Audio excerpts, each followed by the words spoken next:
सिया राम मैं सब जग जानू।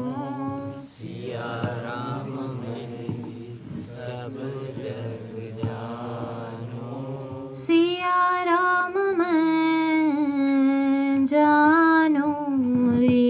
सिया राम मैं जानू रे। जीव दया तुम मन में रखना। जीव दया तुम मन में रखना। कबहु न हिंसा करना रे। कबहु न हिंसा करना रे। ऊंच नीच का भेद न करना। ऊंच नीच का भेद न करना। सब में समता रखना रे। सब में समता रखना रे।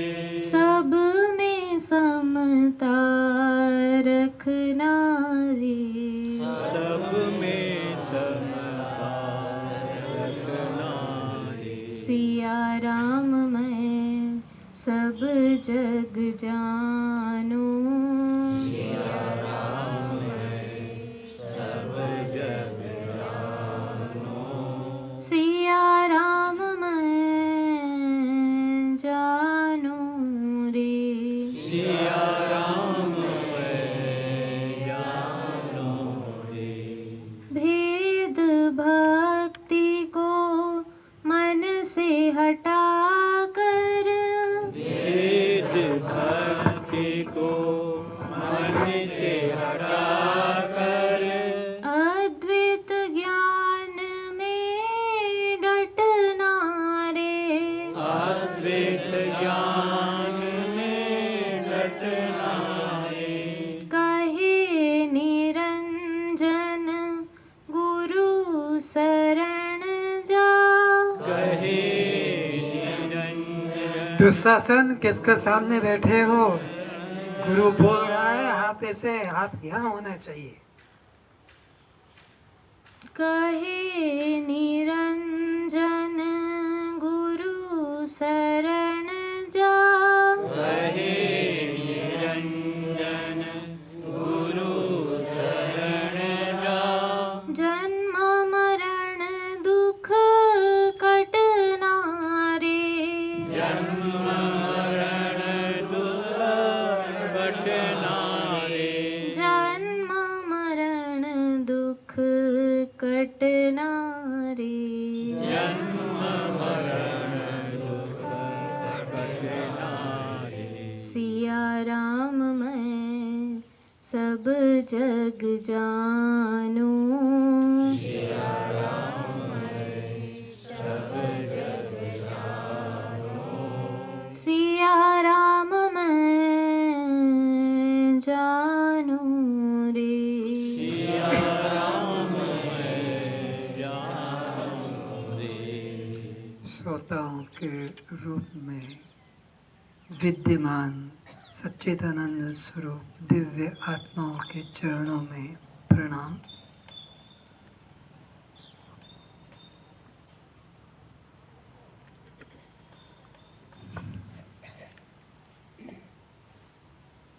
जो कुछ यहाँ बताया जाता है,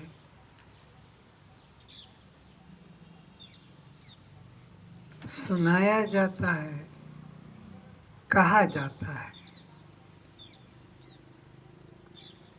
इसमें दो बातें प्रमुख है। एक है वक्ता और एक है श्रोता। इन दो के बिना कुछ विचार का आदान प्रदान नहीं होता है। तो तुम अपने को क्या मानकर बैठते हो और सामने वाले बोलने वाले को क्या मानते हो, ये विचारना चाहिए। तो क्या मालूम पड़ा कि सामने जो बोलने वाला है वो अवश्य हमसे कुछ श्रेष्ठ है। जो भी आप उसे नाम दें, और सुनने वाला श्रोता अवश्य कुछ जानने की इच्छा से बैठा है। तो ये दो बातें तो प्रमुख होना चाहिए। तो जब मालूम पड़ेगा कि हमारे सामने बोलने वाला वक्ता गुरु या परमात्मा है, तो फिर हमारा उनके प्रति क्या श्रद्धा भाव होना चाहिए, ये विचारना चाहिए।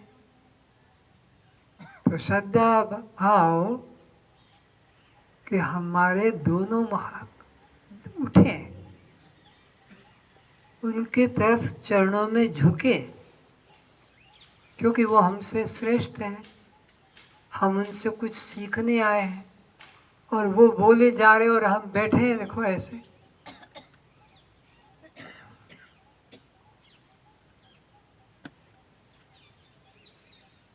तो फिर ये क्या भाव हुआ हमारा?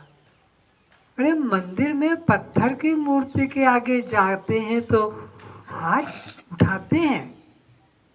पत्थर की मूर्ति के सामने जाके हम ऐसे नहीं खड़े होते हैं, हाथ वहाँ तो सीढ़ी पर पैर रखते ही हम उनको सर झुका देते। सीढ़ी पे, मंदिर की सीढ़ी पहले ही रखी को उसको लेके पे ऐसे कर देते। फिर भगवान के सामने जाकर दोनों हाथ जुड़ते हैं।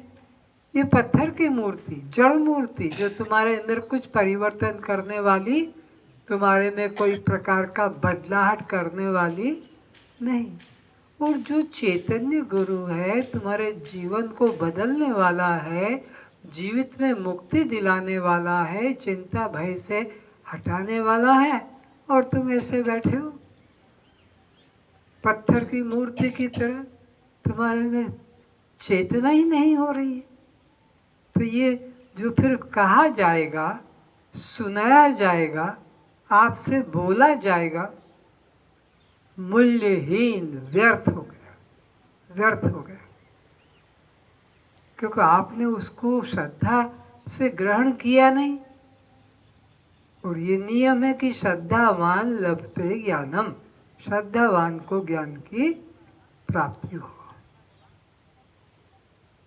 तो मैं देखता हूँ कि भजन चल रहा है, प्रवचन चल रहा है, और लोग अपनी सामान्य अवस्था में घर में जैसे बैठे हैं, बाजार में ऐसे, वो श्रेष्ठ भाव नहीं कि भगवान श्री कृष्ण कह रहे हैं मैं अर्जुन हूँ, अष्टावक्र जी कह रहे हैं मैं जनक हूँ, राम कह रहे हैं मैं हनुमान या लक्ष्मण हूँ। ये भाव आना ही चाहिए, तब तो रामायण सार्थक हो जाएगी, गीता सार्थक हो जाएगी, उपनिषद सार्थक हो जाएगी। और तुम्हारे मन में अपने प्रति वो भाव नहीं आया, दिव्य भाव, अपने प्रति भी दिव्य भाव, और अपने सामने जो वक्ता है उसके प्रति भी दिव्य भाव। अपने प्रति दिव्य भाव क्या? मैं शुद्ध बुद्ध आत्मा, और गुरु के प्रति कि गुरु साक्षात परमात्मा रूप है। दोनों के प्रति ये भाव रहे, अपने प्रति दिव्य सजातीयता होनी चाहिए। अगर सजातीयता नहीं तो प्रेम नहीं आएगा, विजाति से प्रेम नहीं होता है। तो वो और हम एक ही जाति के हैं। तो ये भाव हमेशा के लिए, अभी मैं सामने हूँ तो अगर ये सामने ना हो, कहीं और हो, तो भी तुम्हारे मन में ये भाव आना ही चाहिए कि ये मेरे सामने है, और तभी तो मैं बैठा हूँ। चाहे वो मोबाइल में हो कि आपके टीवी में हो कि और कोई तरीके से हो, लेकिन ये भाव तो आएगा तभी लाभ होगा। नहीं तो तुम रोज़ घंटा भर क्या दिन भर भी सुनो और भाव ये नहीं आया, तो फिर तुमको लाभ भी नहीं मिलेगा। मैं तो तुम सबके प्रति दिव्य भाव रखकर श्रोताओं के रूप में विद्यमान सच्चिदानंद स्वरूप आत्माओं को मेरा प्रणाम। ये हृदय की बात है खाली वाणी से नहीं, मैं तो खुद तुमको ये दिव्य भाव में देखता हूँ, तब बोलने की इच्छा होती है।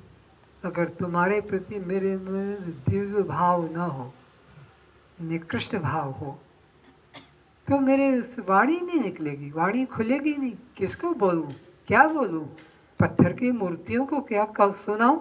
ये क्या सुनेंगे, क्या समझेंगे? तो पत्थर की मूर्ति है, इनमें तो चेतना ही नहीं है। लेकिन मैं अपने अंदर चैतन्य भाव तुम में डालता हूँ और फिर बोलता हूँ। तुम में नहीं है चैतन्य भाव इधर के प्रति, पर मैं तुम्हारे में डालता हूँ। तो यहाँ अष्टावक्र जी हम तुमको निमित्त बनाकर, मेरे शब्दों पे ध्यान दो, अष्टावक्र जी जनक जी को कह रहे हैं, ऐसा नहीं हम तुमको, हाँ, जनक को निमित्त बनाकर हम तुमको सुना रहे हैं। निमित्त अर्जुन को बनाकर कृष्ण हमको सुना रहे हैं, वो तो निमित्त है। अर्जुन तो गई बात पुरानी, हजारों साल पुरानी हो गई, अब उसको कब तक रटते रहोगे अर्जुन को? वो बात बहुत पुरानी हो गई। हनुमान चले गए, लक्ष्मण चले गए, राम चले गए, अब तो हम चैतन्य विद्यमान है, तो हम तुमको वो सुना रहे हैं। जनक को तो सुना चुके हैं, कितनी बार सुनाएंगे? लक्ष्मण को या अर्जुन को तो सुना चुके, उनका कल्याण हो गया। अब पिसे हुए को क्या पीसोगे और जले हुए को क्या जलाओगे? मुक्त को और क्या मुक्त करोगे? इसीलिए ज्ञानियों को मरने के बाद शरीर से जलाया नहीं जाता, सबको जलाया जाता है, उसे नहीं जलाया जाता, क्यों? वो तो पहले ही ज्ञान अग्नि से दग्ध हो चुका है, अब उसको क्या जलाना? अब वहां पर कुछ जलाने को है ही नहीं, पड़ा है मिट्टी में। कोई चील खाए तो खा जाए, कोई गिद्ध खाए तो खा जाए, कोई जंगली कुत्ते खा जाए तो खा जाए, नदी में डाला तो कोई बात नहीं, चला जाए। उसको कुछ नहीं कि गाड़ा जाएगी, समाधि दी जाए, कुछ ऐसा नहीं। तो अष्टावक्र जी हम तुम सभी को यही समझा रहे हैं कि तुम अपने को देह मत मानो। कब तक देह मानोगे और ये दुख पाओगे? कब से चले आ रहे हो दुख भोगते भोगते, क्या क्या योनियां नहीं भोगी है, जो यहाँ अभी मनुष्य बनकर बैठे हैं, यही सांप बनकर रहे हैं। वो जीवन को सोचो, यहाँ बैठकर सांप बनकर नहीं सोच पाओगे, कुत्ता बनकर नहीं सोच पाओगे, चूहा बिल्ली बनकर नहीं सोच पाओगे, कीट पतंग बनकर नहीं सोच पाओगे। सोचने की जगह है तो यह मानव देह है। और ज्ञानेन हीना पशुभिर समाना, और अगर ज्ञान नहीं है, विवेक नहीं है सोचने का, तो किसके समान है ये? पशु। क्योंकि पशु में बस 4 क्रिया है, वो हम में भी है, आहार निद्रा भय मैथुन। पर सोचने की ज्ञानाम नरणाम अधिकम, ये अधिक है इसमें। वो तो 4 हो गए पशु के खत्म, लेकिन एक अलग से और क्या मिला हम में?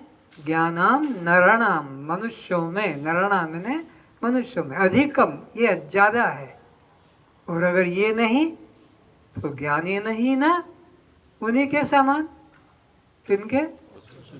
वही 4 उसी में लगे हैं। तो कितने युग बीत गए ये 84 के चक्कर काटते काटते, क्या क्या योनियों में गए हैं। सोचो उनको अभी बैठ के, जो नाली में कीड़े चल रहे हैं, तुम्हारे चावल की तरह, पके भात की तरह सफ़ेद सफ़ेद काला जिनका मुख है, टट्टी में जो चल रहे हैं, नाले में जो चल रहे हैं, उनमें हम थे। उन योनियों में हम थे, उन रूपों में हम थे। और क्या खाकर पेट भर रहे थे? वो घाव में से जो सफेद सफेद मक्खन घी निकलता, घाव पूज पूज बोलते हैं, वो हमारा प्रिय भोजन था, वो खा रहे थे। मक्खी बनकर उसी को ले रहे थे। मक्खी को हम भगाते हैं और जहाँ घाव होता है मक्खी पहुँच जाती है। कितनी जगह छुपा कर रखो, मक्खी वहाँ पहुँच जाएगी। उसको वो सुगंध और वो स्वाद इतना आकर्षित होता है कि वो सड़े हुए स्थान पर जाकर पेट भरती है। वो हमने भोगा है। अब सोचो तो क्या उस पर प्यार आएगा उस जीवन में कि घृणा? घृणा, बोलो, घृणा। नहीं आता है। घृणा आएगी तो इसमें से निकलने को इच्छा होगी कि अगर मैंने इसमें से अपने को नहीं निकाला तो वहीं जाना पड़ेगा। और वो ऐसी घृणित जगह है कि टट्टी खाकर पेट भरना है। सुअर को कौन भोजन दाल भात पका कर देगा? अरे कुत्ते को पानी भी कौन पिलाएगा? एक बार इसने पिलाकर देखा, 2 लीटर पानी पी गया। सचमुच में रोटी का टुकड़ा तो सब डाल देते हैं, पर कुत्ता पानी के लिए न तो नल खोल पाएगा, न नदी तक यात्रा कर पाएगा। प्यास तो उसको भी लगती है। तो फिर इसने कहा कि घर के बाहर कुछ टब रखो पानी से भरा हुआ। गाय को तो सब पिला देते हैं, पशु को, कुत्ते के ये भी और रखो। तो वो कुत्ते इधर उधर से खा के आते और पानी पी लेते। पानी बहुत कम देखा होगा। या वो जो गंदा नाला होता है वहाँ से लप लप लप करके पानी पीते। गंदा नाला, रंग भी पानी का काला काला, पर प्यास मिटाते हैं। तो इसी जीवन में जाना फिर पड़ेगा। जाकर तो आए हैं, ये भी याद रखो। कोई यहाँ पर सीधा का सीधा सदा से मनुष्य नहीं है। तुम सब योनियों में से अनुभव करके भोग कर आए हो। और ये जीवन में अगर तुमने अपने को अलग नहीं किया तो फिर उसी 84 के अंदर जाना पड़ेगा। तो जितना भी थोड़ा समय बचा है, अब ज़्यादा समय नहीं बचा है, बहुत थोड़ा समय बचा है। कब अंतिम निकल जाए, कब अंतिम श्वास हो, कोई तारीख नहीं उसकी। तो काम कर लो जल्दी से, नहीं तो फिर पछताना ही पड़ेगा। जो गया, अब उसका पश्चाताप करके समय नष्ट मत बिगाड़ो। जो बच गया है बस उसको हाथ में काम में ले लो। और कोई लंबी यात्रा भी नहीं करना है चल करके। अब तो हम बहुत पीछे रह गए, वो तो बहुत आगे निकल गया है परमात्मा। ऐसा आगे पीछे की बात नहीं। जब जागे तब प्रभात। जिस वक्त जाग गए उसी वक्त प्रभात। तो अब अष्टावक्र जी हम तुम सबको जगा रहे हैं और क्या कह रहे हैं? उत्तिष्ठता जागृत प्राप्त वरान निबोधतः क्षुरस्य धारा निष्ठा दुरत्या दुर्गम पथ तत्कव्यो वदंती। ये अज्ञान निद्रा में सोने वाले भव्य जीवो जागो जागो जागो। भव्य जीवो जागो और किसी श्रेष्ठ महापुरुष की शरण में शीघ्रता से चले जाओ और अपने भूले स्वरूप को जागृत कर लो। ये माया बड़ी दुस्तर है, बहुत ऊपर से भी नीचे गिरा देती है। इसलिए उठो और जागो। उठो और जागो, ये 2 वाक्य बोलना पड़े। ऐसे ही महात्माओं ने भी कहा, उठ जाग मुसाफिर भोर भई अब रैन कहाँ जो सोवत है। क्या पागलपन है? ये सोने का समय नहीं है, पर ये जागने का समय है।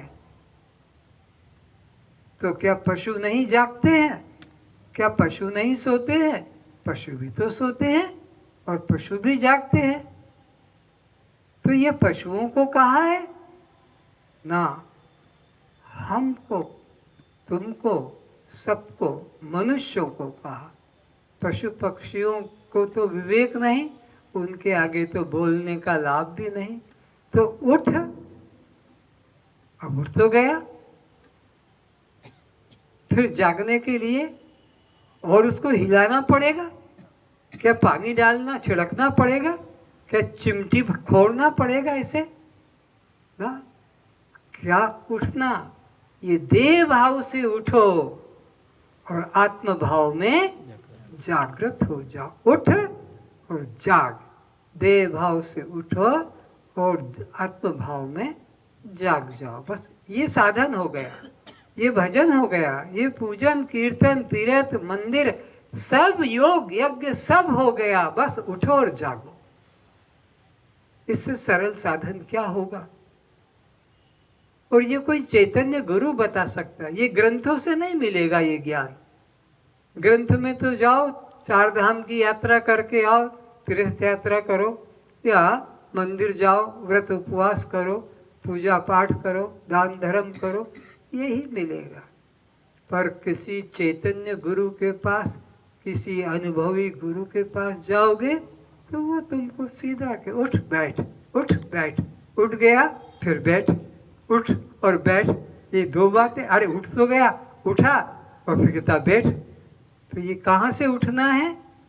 देह भाव से। किस में बैठना है? आत्म भाव। बस इतना सा काम है, और कोई लंबी यात्रा नहीं। तो अष्टावक्र जी हम तुम सभी को यही उपदेश करते हैं कि यहाँ से उठो। बहुत दुख पाया है यहाँ बैठकर, यहाँ रहकर, अब तो जाग जाओ अपने स्वरूप में। सुनाए अष्टावक्र जी क्या कहते हैं। ज्ञानी के देहेंद्रिय द्वारा वह सभी कर्म होते दिखाई पड़ते हैं जो अज्ञानी करते हैं। ज्ञानी के शरीर द्वारा भी उसी प्रकार खाना पीना, देखना, सूंघना, स्पर्श करना, बोलना, ग्रहण करना, त्याग करना, आँख खोलना, मूंदता, श्वास लेना, संतान उत्पत्ति करना, खेती, व्यापार, नौकरी आदि कर्म होते दिखाई पड़ते हैं। बस अज्ञानी और ज्ञानी के बीच में कोई बहुत बड़ा अंतर नहीं समझ लेना कि भाई ये बाहर से कोई उसके सींग निकलेंगे, या कोई तीसरी आँख निकल जाएगी, या उसके चार कान हो जाएंगे। ऐसा नहीं। वही दो कान अज्ञानी के, दो कान ज्ञानी के। वही दो आँख अज्ञानी की, वही दो आँख ज्ञानी की। वही एक मुख अज्ञानी का, वही एक मुख ज्ञानी का। वही दो हाथ पैर अज्ञानी के, वही ज्ञानी के। ज्ञानी भी इसी तरह जीवन अपना निर्वाह करता है जो अज्ञानी का है। लेकिन अंतर क्या है?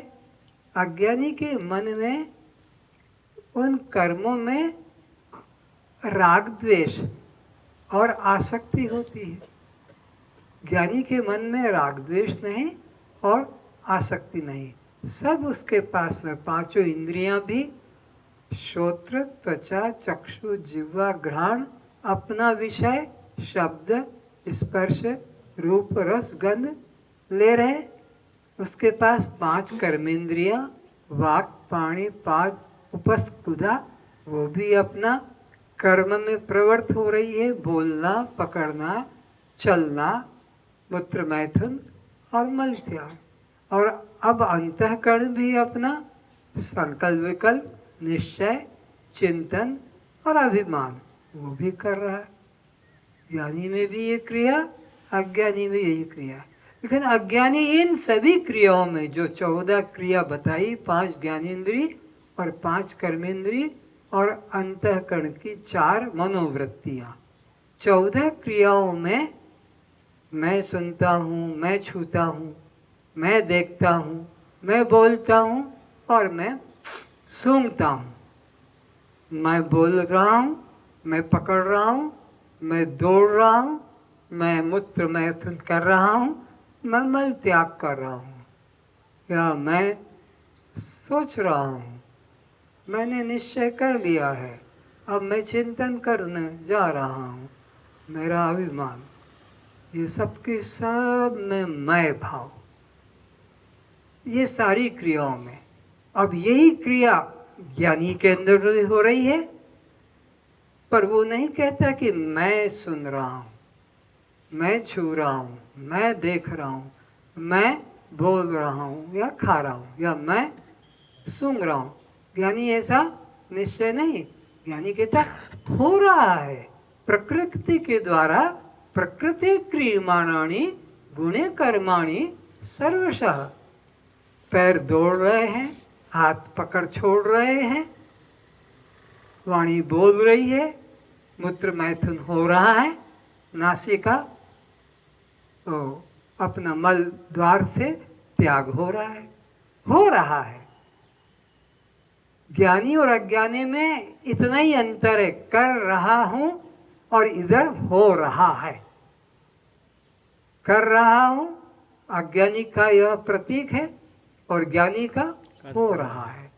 कर रहा हूं में बंधन है और हो रहा हूं में मुक्ति है। इतना ही परिवर्तन करना है। काम अपनी जगह, आंख अपनी जगह काम करेगी, ज्ञानी की अज्ञानी को देखने का, कान अपना काम करेगा ज्ञानी हो के अज्ञानी सुनने का, पैर अपने काम करें, दोनों की इंद्रियां तो समान। इंद्रियां अपने धर्म को नहीं बदलती है, आप अपने धर्म को बदल देते हैं। लज्जा की बात है। पर धर्म में देखो, कोई सज्जन पुरुष सड़क से जाते देखते होगे तो वो सज्जन पुरुष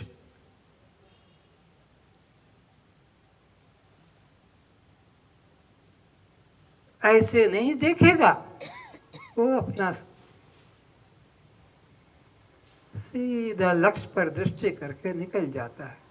और लोग देखते हैं कि कोई महापुरुष जा रहा है, कोई विद्वान जा रहा है, लेकिन हम तुम एक एक बोर्ड को, दुकान के एक एक बोर्ड को देखेंगे, एक शोरूम को, क्या क्या है, बिना कारण से खड़े हो जाएंगे शोरूम पे। ये अच्छा चप्पल, ये अच्छा जूता, ये तो बढ़िया साड़ी है, ये तो बढ़िया कुर्ती है, और ये तो बड़ा, हम ये सब खड़े खड़े, लेना नहीं, खरीदना नहीं, दुकान में घुस जाएंगे। ये साड़ियाँ बताओ कौन सी, तुम बताओ अच्छी, और दुकान वाला कहेगा कौन सी कीमत की। जेब में पैसा नहीं, खरीदना नहीं है, पर खरीदना नहीं तो क्या देखेंगे नहीं? और तुम्हारे बाप का नौकर बैठा है जो तुमको 10-20 साड़ी और सूट और दिखाएगा, और फिर घड़ी का, अच्छा अब जाते फिर आएंगे लेने। इससे तो कर रहा हूं और हो रहा है। ज्ञानी की दृष्टि में किसी कर्म में कर्तापन का अभिमान नहीं, और अज्ञानी के मन में हर क्रिया में जो प्रकृति से हो रही है कर्तापन का अभिमान रहता है। लेकिन विचारे अज्ञानी कि श्वास को भी तुम कर रहे हो, ये मल को भी तुम पीस के बना रहे हो, क्या रक्त को भी तुम बना रहे हो, क्या इन बालों को भी तुम उगा रहे हो, क्या ये घाव को भी तुम भर रहे हो? विचारो कौन सी क्रिया है जो तुम इसमें से कर रहे हो। इस शरीर, बाहर की बात जाने दो, इस शरीर में से तुम कौन सी चीजें करते हो? दांत तुम निकाल रहे हो अंदर से, शरीर की लंबाई तुम बढ़ा रहे हो, ये सब तुमसे हो रहा है कि प्रकृति से हो रहा है? बोलो, प्रकृति से हो रहा है, 3 गुणों के द्वारा हो रहा है।